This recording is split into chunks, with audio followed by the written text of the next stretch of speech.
বিশ্ব সংবাদে আপনাদের স্বাগত। সংবাদের শুরুতেই শিরোনাম, পরে বিস্তারিত। এবার তৃতীয় বিশ্বযুদ্ধের দামাডোল, ইরানের দিকে যাচ্ছে যুক্তরাষ্ট্রের যুদ্ধ জাহাজের বহর। আরও থাকছে, আঙ্গুল পারমাণবিক সুইচে রয়েছে, ট্রাম্পকে হুঁশিয়ারি ইরানের।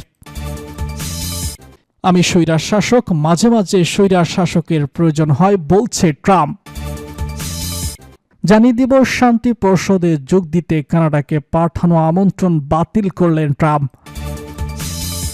সর্বশেষ জানিয়ে দিব, যুদ্ধবন্ধে প্রথম দ্বিপাক্ষিক বৈঠকে বসছে যুক্তরাষ্ট্র, রাশিয়া ও ইউক্রেন। এবার ইরানের দিকে যাচ্ছে যুক্তরাষ্ট্রের যুদ্ধজাহাজের বহর। তাহলে কি তৃতীয় বিশ্বযুদ্ধ শুরু হলো? জানাবো বিস্তারিত। মার্কিন প্রেসিডেন্ট ডোনাল্ড ট্রাম্প জানিয়েছেন, যুক্তরাষ্ট্রের একটি শক্তিশালী যুদ্ধজাহাজের বহর বর্তমানে ইরানের দিকে অগ্রসর হচ্ছে। রয়টার্সের বরাতে জানা গেছে, এশিয়া প্রশান্ত মহাদেশীয় অঞ্চল থেকে যাত্রা শুরু করা এই বহরে বিমানবাহী রণতরী ইউএসএস আব্রাহাম লিঙ্কন সহ বেশ কিছু গাইডেড মিসাইল ডিস্কোয়ার রয়েছে। সুইজারল্যান্ডের দোভাসো থেকে ফেরার পথে সাংবাদিকদের সঙ্গে আলাপকালে ট্রাম্প স্পষ্ট করেছেন যে মূলত সতর্কবার্তা হিসেবেই এই পদক্ষেপ নেওয়া হচ্ছে।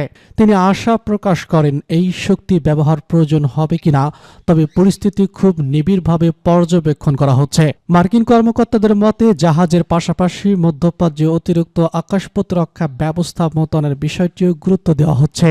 গত জুনে ইরানের পারমাণবিক স্থাপনায় হামলার পর উদ্ভিদ পরিস্থিতিকে এই পদক্ষেপে মার্কিন বাহিনী নিরাপত্তা জোরদার করার পাশাপাশি সম্ভাব্য নতুন সামরিক পদক্ষেপের সক্ষমতা বাড়িয়ে দেবে। ট্রাম্প হুঁশিয়ারি দিয়েছেন, ইরান যদি আবারও তাদের পারমাণবিক কর্মসূচি শুরু করে বা বিক্ষোভকারীদের উপর কঠোর দমন নিপীড়ন চালায়, তবে যুক্তরাষ্ট্র পুনরায় কঠোর ব্যবস্থা নেবে। বিক্ষোভ দমনে ইরানের ভূমিকার কঠোর সমালোচনা করে ট্রাম্প দাবি করেছেন, তার দেওয়া হুমকির কারণে ইরান প্রায় 840টি ফাঁসি কার্যকর করার সিদ্ধান্ত থেকে সরে এসেছে। তিনি জানান, ইরানকে তিনি আগেই সতর্ক করেছিলেন, বাসিন্দাদের হত্যা করা হলে দেশটিকে নজিরবিহীন পরিণতির মুখোমুখি হতে হবে। যদিও অতীতে এই অঞ্চলে মার্কিন সামরিক উপস্থিতি মূলত প্রতিরক্ষামূলক ছিল, তবে বর্তমান প্রেক্ষাপটে ট্রাম্পের বক্তব্য এই নৌবহরের যাত্রা অঞ্চলটিকে নতুন করে উত্তেজনা তৈরি করছে। আঙ্গুল পারমাণবিক অস্ত্রের টিকারে আছে, ট্রাম্পকে ভয়ঙ্কর হুঁশিয়ারি ইরানের। ইরান জুড়ে বিক্ষোভের পরিপ্রেক্ষিতে দেশটির বিপ্লবী গার্ডের কমান্ডার গতকাল বৃহস্পতিবার ওয়াশিংটনকে সতর্ক করে বলেছেন, তার বাহিনী আঙুল টিগারে রেখেছে। মার্কিন প্রেসিডেন্ট ডোনাল্ড ট্রাম্প বলেছেন, তেহরান এখন আলোচনায় আগ্রহ দেখাচ্ছে। গত বছরের জুনে ইসরায়েলকে সমর্থন জানিয়ে ইরানের পারমাণবিক ও ব্যালিস্টিক ক্ষেপণাস্ত্র কর্মসূচিতে হামলা চালিয়ে যাচ্ছিল যুক্তরাষ্ট্র। তারপর থেকে ইরানের বিরুদ্ধে নতুন করে সামরিক পদক্ষেপের পরিকল্পনা খোলা রেখেছে ট্রাম্প। ট্রাম্প বৃহস্পতিবার বলেছেন, যুক্তরাষ্ট্রের নৌবাহিনীর একটি নৌবহর উপসাগরের দিক থেকে এগোচ্ছে। তিনি ইরানের উপর কড়া নজর রাখছে বলেও জানিয়েছেন। ডিসেম্বরের শেষের দিকে শুরু হওয়া 2 সপ্তাহের বিক্ষোভ আয়াতুল্লাহ আল খামেনির নেতৃত্বে ইরানের ধর্মীয় শাসকদের কাঁপিয়ে দিয়েছিল, তবে আন্দোলনটি শেষমেশ থমকে গেছে। আন্দোলন উস্তাদ হয়ে আসা তেহরানের বিরুদ্ধে এখনই যুক্তরাষ্ট্রের কোনো সামরিক পদক্ষেপ গ্রহণের সম্ভাবনা কমে এসেছে। উভয় পক্ষই এখন কূটনৈতিক প্রতিক্রিয়ার সুযোগ নেওয়ার উপর জোর দিচ্ছে। দাভোসে বিশ্ব অর্থনৈতিক ফোরাম থেকে ফেরার পথে ট্রাম্প এয়ারফোর্স ওয়ানে সাংবাদিকদের বলেন, যদি প্রয়োজন পড়ে তাই যুক্তরাষ্ট্র ইরানের দিকে বিশাল নৌবহর পাঠাচ্ছে। ট্রাম্প আরও বলেছেন, আমি চাই না তেমন কিছু ঘটুক, তবে আমার তাদের উপর কড়া নজর রাখছি। কয়েকদিন ধরে ইরান ট্রাম্প পাল্টাপাল্টি করা বক্তব্যে একটি অচল অবস্থার সৃষ্টি হয়েছে। এর মধ্যে গত মঙ্গলবার ট্রাম্প ইরানের নেতানিয়াহু হুঁশিয়ারি দিয়ে বলেছেন, আয়াতুল্লাহ আল খামেনিকে লক্ষ্য করে কোনো হামলার জবাবে যদি তার জীবনের উপর কোনো আক্রমণ হয়, তবে যুক্তরাষ্ট্র তাদের এই পৃথিবীর বুক থেকে মুছে দেবে। ইরানের প্রেসিডেন্ট মাসুদ পেজেশকিয়ান গতকাল বৃহস্পতিবার এক ভাষণে যুক্তরাষ্ট্র ইসরায়েলকে অভিযুক্ত করে বলেন, তারা ইরানে বিক্ষোভের উস্কানি দিচ্ছে। ইরানের প্রেসিডেন্ট বলেছেন, তারা কাপুরুষের মতো 12 দিনের যুদ্ধে হেরে যাওয়ার প্রতিশোধ নিতে যাচ্ছে। ইরানের বিপ্লবী গার্ডের কমান্ডার জেনারেল মোহাম্মদ মাকপুর ইসমাইল ও যুক্তরাষ্ট্রকে সতর্ক করে বলেছেন, ঐতিহাসিক অভিজ্ঞতা ও 12 দিনের আরবের যুদ্ধ থেকে সরে আসে যে শিক্ষা হয়েছে, ভুল হিসাব এড়াতে তারা যেন তা থেকে শিক্ষা নেয়, নতুবা তাদের আরও যন্ত্রণাদায়ক ও বেদনাদায়ক পরিণতির মুখোমুখি হতে হবে। প্রতিপক্ষকে হুঁশিয়ারি দিয়ে পাকপো আরও বলেছেন, বিপ্লবী গার্ড ও প্রিয় ইরান সর্বাধিক সতর্ক অবস্থায় রয়েছে। তাদের আঙুল টিগারে অন্য যে কোনো সময়ের চেয়ে বেশি প্রস্তুত আছে। আমি স্বৈরা শাসক, মাঝে মাঝে স্বৈরা শাসকের প্রয়োজন হয়। সুইজারল্যান্ডের দাভোসে বিশ্ব অর্থনৈতিক ফোরামে ভাষণ দেওয়ার পর মার্কিন প্রেসিডেন্ট ডোনাল্ড ট্রাম্প নিজেকে একজন স্বৈরা শাসক বা একনায়ক হিসেবে অভিহিত করে নতুন করে আলোচনার জন্ম দিয়েছেন। বুধবার সাংবাদিকদের সঙ্গে আলাপকালে তিনি বলেছেন, সাধারণত আলোচকরা তাকে একজন ভয়ঙ্কর স্বৈরা শাসক ঘোড়াঘর্ম হিসেবে বর্ণনা করেন। তিনি নিজেও স্বীকার করেছেন যে তিনি একজন স্বৈরা শাসক।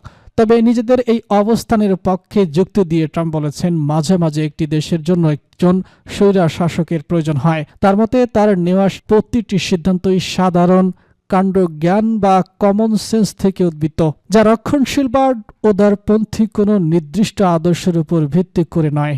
2 বছর এই সম্মেলনে গ্রিনল্যান্ড দখল নিয়ে ট্রাম্পের দাবি এবং কানাডা ও ইউরোপকে দেওয়া হুমকির বিষয়টি বেশ আলোচিত ও উপহাসের শিকার হয়েছে।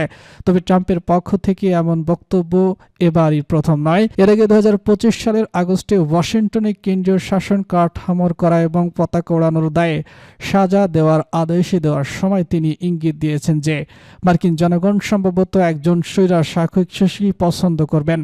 সে সময় অপরাধ দমন ও অভিবাসন নিয়ন্ত্রণ ন্যাশনাল গার্ড ব্যবহারের মাধ্যমে কঠোর পদক্ষেপ নেওয়ার কৃতিত্ব না পাওয়ায় তিনি আক্ষেপ প্রকাশ করেছিলেন। যদিও মাঝে মাঝে তিনি নিজেকে স্বৈরা শাসক দাবি করেন, এর পক্ষে আবার অবস্থান বদলে তিনি নিজেকে একজন বুদ্ধিমান ও কাণ্ডসম্পন্ন মানুষ হিসেবে দাবি করতে পছন্দ করেন।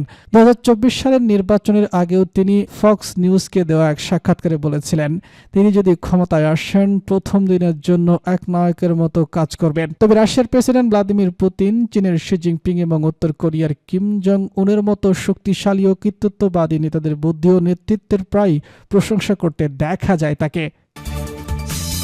শান্তি পরিষদে যোগ দিতে কানাডাকে পাঠানো আমন্ত্রণ বাতিল করলেন ট্রাম্প। যুক্তরাষ্ট্রের প্রেসিডেন্ট ডোনাল্ড ট্রাম্প কানাডার প্রধানমন্ত্রী মার্ক কার্নিকে তার নতুন গঠিত শান্তি পরিষদ যোগ দেওয়ার আমন্ত্রণ প্রত্যাহার করে নিয়েছেন। শুক্রবার ফরাসি বার্তা সংস্থা এপি তাদের এক প্রতিবেদনে এসব তথ্য জানিয়েছে। খবরে বলা হয়, স্থানীয় সময় বৃহস্পতিবার ট্রাম্প তার তথ্য ন্যাশনালে এক পোস্টে বলেছেন, এই চিঠির মাধ্যমে জানানো হচ্ছে কানাডার যোগদান সংক্রান্ত আপনাকে পাঠানো শান্তি পরিষদের আমন্ত্রণ প্রত্যাহার করা হলো। এর আগে চলতি সপ্তাহে মার্কিন কার্নি যুক্তরাষ্ট্র নেতৃত্বাধীন বৈশ্বিক ব্যবস্থা নিয়ে বক্তব্য করে বিশ্বব্যাপী আলোচনা তৈরি করেন। পাশাপাশি তার সরকার জানিয়েছে, বিশ্বব্যাপী সংঘাত নিরসনে ট্রাম্পের নিজস্ব উদ্যোগ গঠিত এই সংস্থায় যোগ দিতে তারা কোনো অর্থ দেবে না। যুদ্ধবন্ধে প্রথম দ্বিপাক্ষিক বৈঠকে বসছে যুক্তরাষ্ট্র, রাশিয়া ও ইউক্রেন।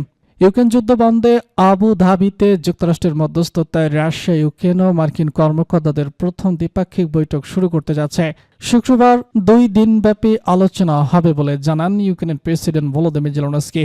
বৃহস্পতিবার দাভোসে যুক্তরাষ্ট্রের প্রেসিডেন্ট ডোনাল্ড ট্রাম্পের সঙ্গে বৈঠকের পর ইউক্রেনের প্রেসিডেন্ট ভলোদিমির জেলেনস্কি জানান, ইউক্রেনের জন্য নিরাপত্তা নিশ্চয়তার শর্তগুলো চূড়ান্ত হয়েছে এবং যুদ্ধ পরবর্তী অর্থনৈতিক পুনরুদ্ধার নিয়ে একটি চুক্তিও প্রায় প্রস্তুত। এ বিষয়টি কিয়েভ সমর্থিত প্রস্তাবগুলোর একটি গুরুত্বপূর্ণ অংশ, যা আগে যুক্তরাষ্ট্রের এমন একটি পরিকল্পনার বিপরীতে আনা হয়েছিল যেটিকে রাশিয়ার পক্ষ থেকে বেশি ঝুঁকছে বলে মনে করা হচ্ছিল। জেলেনস্কি বলেছেন, আবু ধাবিতে যে আলোচনা হতে যাচ্ছে সেটি হবে সংশ্লিষ্ট দেশগুলোর মধ্যে প্রথম দ্বিপক্ষীয় বৈঠক। তিনি বলেন, আমি মনে করি এটি ভালো উদ্যোগ। এ বিষয়ে রাশিয়ার পক্ষ থেকে তাৎক্ষণিকভাবে কোনো মন্তব্য পাওয়া যায়নি। যুক্তরাষ্ট্রের প্রেসিডেন্ট ডোনাল্ড ট্রাম্প ইউক্রেনীয় প্রেসিডেন্টের সঙ্গে বৈঠকটিকে ভালো বলে উল্লেখ করেন। তবে তিনি বলেন, রাশিয়ার শুরু করা এই যুদ্ধের অবসান ঘটানোর প্রচেষ্টাকে কখনো একটি চলমান প্রক্রিয়া। এর আগে যুক্তরাষ্ট্রের বিশেষ দূত স্টিভ উইক জানান, দীর্ঘদিন ধরে চলা রাশিয়া ইউক্রেন আলোচনায় অনেক অগ্রগতি হয়েছে এবং এখন আলোচনা মাত্র কয়েক বিষয়ে আটকে আছে।